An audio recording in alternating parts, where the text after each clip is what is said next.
আপনি কি ইনফ্যান্ট, ছোটবেলা থেকেই প্রোটিনের চাহিদা পূরণ করতে হবে। একটা মেয়ে যার পিরিয়ড হয় প্রতি মাসে 6 থেকে 7 দিন সে পিরিয়ডে থাকে, ওই সময় তো তাকে ডাবল প্রোটিন দিতে হয়। অর্থাৎ তার যাতে আয়রনের ঘাটতি না হয়, তার যাতে কোনো কিছুর ঘাটতি না হয়। বাংলাদেশে একটা কথা শুনেছেন মনে হয়, মেয়েদের মেজাজ অনেক খারাপ থাকে। কেন? কারণ ম্যাক্সিমাম মেয়েরা সাফার করে লো হেমোগ্লোবিনে। এই লো হেমোগ্লোবিনের অন্যতম কারণ কিন্তু ল্যাক অফ প্রোটিন। কিভাবে? ল্যাক অফ প্রোটিন মানে হচ্ছে আপনি ছোটবেলা থেকে ওই পিরিয়ডকালীন সময়, আমি যদি 7 দিন ধরি, 12 মাস, প্রথম 1 মাসে 7 দিন, 12 মাসে 84 দিনই সেই মানুষটার কিন্তু ব্লাড ক্ষরণ হয় পিরিয়ডের মাধ্যমে। সে যদি প্রপার ওই সময় না খায় প্রোটিন, তাহলে কিন্তু তার অবশ্যই এই ঘাটতি আস্তে আস্তে হয়ে হেমোগ্লোবিন ডেফিসিয়েন্সিস হবে। আল্লাহ এমন ভাবে প্রোটিন তৈরি করেছেন, মাংস বা ডিম, প্রোটিনের মধ্যে জিঙ্ক দিয়ে দিছে, প্রোটিনের মধ্যে B12 দিয়ে দিছে, প্রোটিনের মধ্যে B6 দিছে, ফলিক অ্যাসিড দিছে, সব একসাথে দিয়ে দিয়েছে। কারণ সবাই তো ডাইটিশিয়ানের কাছে যাবে না। তাহলে এমন একটা খাবার সৃষ্টি করা যায় যেটার মধ্যে সব পুষ্টিগুলো ইনডাইরেক্টলি চলে যেতে পারে। সেই জন্য অ্যাডোলেসেন্ট অবস্থায়, অর্থাৎ যখন বাড়ন্ত সময়, তখন পর্যাপ্ত প্রোটিন না হলে বাচ্চাদের সমস্যা হয়। আপনারা শুনে থাকবেন 12 বছর, 7-8 বছরের বাচ্চারা অনেক সময় বলে পায়ে ব্যথা করে, পেন হয়, খেললে টায়ার্ড হয়ে যায়, তারও ব্যাগ স্কুল থেকে আসার আগেই ফেলে দেয়, বিকজ এটা বহন করার মতো মাসল শক্তি তার নাই। তখনই বুঝবেন কোথাও না কোথাও প্রোটিনের ঘাটতি হচ্ছে। অ্যাডাল্ট অবস্থায় আমাদের কি হয়? মেয়েদের বাচ্চা হয় অ্যাডাল্ট অবস্থায়, ল্যাকটেটিং পিরিয়ড আমরা পার করি, এবং ছেলেদের অবশ্যই একটা গুড ফ্রেম থাকতে হয়, তাকে ইনকাম করতে হয়। সব দিক থেকে গ্যাস্টার, পোস্টার, ইয়ং অ্যাডাল্ট বা অ্যাডাল্টদের প্রোটিন খুব ইম্পর্টেন্ট। আপনারা অবশ্যই এটা খেয়াল করেছেন যে যার ভালো প্রোটিন পায়, যেমন ল্যাকটেটিং অবস্থায় আমাদের দেশে কি হয়, মানুষকে দুধ একটু কম সিক্রেশন হলেই বলে লাউ দিয়ে ভাত খাও। কেন বলে? লাউতে পানি, আর ভাতেও পানি আসে, তখন পানির কারণে দুধটা বেশি আসে। কিন্তু আমি যদি এই লাউটা তাকে না বলে আমি যদি বলতাম ডাল দিয়ে লাউ খাও বা মাংস দিয়ে পেঁপের ঝোল খাও, তাহলে সে কি পেত? সে পানির সাথে আয়রনও পেত, প্রোটিনও পেত, সব পেত। কোয়ালিটি মিল্ক হতো। খালি দুধ খাওয়ালেই হবে না বাচ্চাকে, কোয়ালিটি মিল্ক ইজ ইম্পর্টেন্ট, শুধু কোয়ান্টিটি না।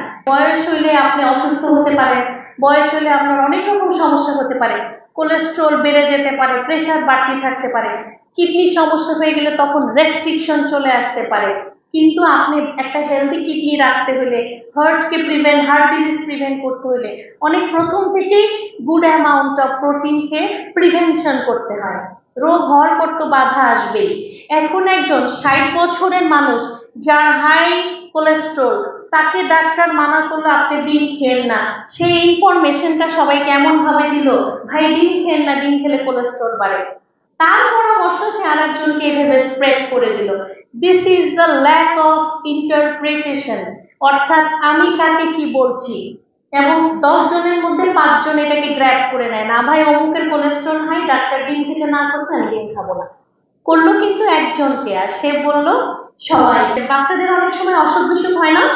দেখবেন 5 বছর থেকে বাচ্চারা যখন একটু বড় হতে থাকে অনেক অসুখ বিসুখের সম্মুখীন হয়, হাঁচি কাশি বা যে কোনো সিজনাল ডিজিজ সেই বাচ্চাকে ক্যাচ করে যার ইমিউন সিস্টেম কম। বাচ্চার ইমিউন সিস্টেমকে বিল্ড আপ করতে হলে বাচ্চাকে আপনাকে প্রপার প্রোটিন দিতে হবে। কেন? প্রোটিন জিঙ্ক দিবে, প্রোটিন আপনার সেলেনিয়াম দিবে। অর্থাৎ খেয়াল করেছেন কোভিডের সময় কি হয়েছিল? আমরা হসপিটালে যত পেশেন্ট ডিল করছি কোভিডের সময়, একটাই চিকিৎসা ছিল হাই প্রোটিন ডায়েট। কারণ হাই প্রোটিন পাশাপাশি জিঙ্ক ছিল, আরো বেশি করে দেওয়া হয়েছিল। অর্থাৎ শুধুমাত্র প্রোটিনের মাধ্যমে একটা কোভিড পেশেন্টকে আমরা রিকভার করতে সাকসেসফুল হয়েছি, এবং আমাদের অনেক পেশেন্ট 2 দিন আইসিইউতে থেকেই ওয়ার্ডে শিফট হয়েছে। এটা পরীক্ষিত, যেটা আমরা অনেক সময় খেয়াল করি না। সলভেন্ট হইলেও কিন্তু হয়, দেখা যায় লিন মাসেল, খেলতেছে না, মন খারাপ করে রয়েছে, বাচ্চাগুলো খিটখিট করছে মেজাজ, ইভেন বাচ্চাদের সাইকোলজিক্যাল চেঞ্জ পর্যন্ত হয়ে যেতে পারে যদি প্রপার প্রোটিন যুক্ত খাবার না থাকে, প্রপার মাসেল বিল্ড আপ না থাকে, ইমিউন সিস্টেম যদি ঠিক না থাকে। সুতরাং poor growth, weak immunity, fatigue পরিমাণে না খেতে চায়, অনেক বাচ্চাদেরকে মারা নিয়ে আসে, বলে খেতে চায় না।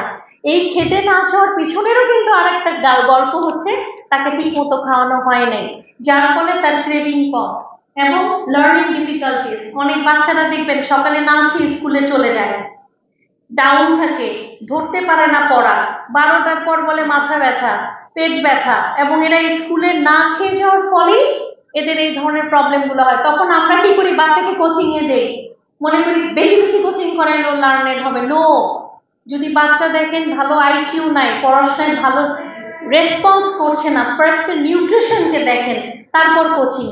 এবং সেখানে protein can play a very important role. মাংস, ডাল, বাদাম, মাছ, দুধ, এগুলাই হচ্ছে অ্যাডাল্টদের খাবার, যেটা তারা প্রপারলি খেলে তাদের অনেক বেশি নিউট্রিশন পাবে। এই যে দাঁত, দাঁত কিভাবে সুন্দর হয়, ক্যালসিয়াম ঠিক থাকে। ক্যালসিয়াম কই পাওয়া যায়? মাংসে পাওয়া যায়, দুধে পাওয়া যায়, ডিমে পাওয়া যায়।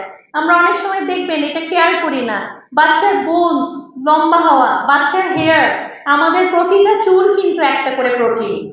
সুতরাং মনে রাখবেন, এগুলো সব সুন্দর রাখতে হলে, ভালো একটা অ্যাডাল্ট ফেজ যদি আমরা পার করতে চাই, হেলদি প্রেগনেন্সি চাই, তাহলে আমাদের প্রোটিনের মাত্রা ঠিক রাখতে হবে। অনেক মানুষকে দেখবেন অনেক দিন ডায়াবেটিসে ভুগতেছে, পায়ের মাসেল কমে গেছে, হাঁটতে কষ্ট পাচ্ছে। বয়স্কদের দেখেন তারা ব্যালেন্স পায় না, খেয়াল করে দেখবেন। এই ব্যালেন্স না পাওয়ার অন্যতম কারণ হচ্ছে মাসেল কম। আর মাসেল কম তখনই হয় যখন তারা ভয়ে প্রোটিন কম খায়। একটা সময় পর দাঁতে চাবাতে চায় না, বলে বয়স হয়েছে মাংস দিও না, হজম হবে না। এটা সবচেয়ে বড় ভুল কথা। একজন বয়স্ক মানুষের প্রোটিনই বরং টেক কেয়ার করতে হয়, যাতে সে প্রপারলি পায়।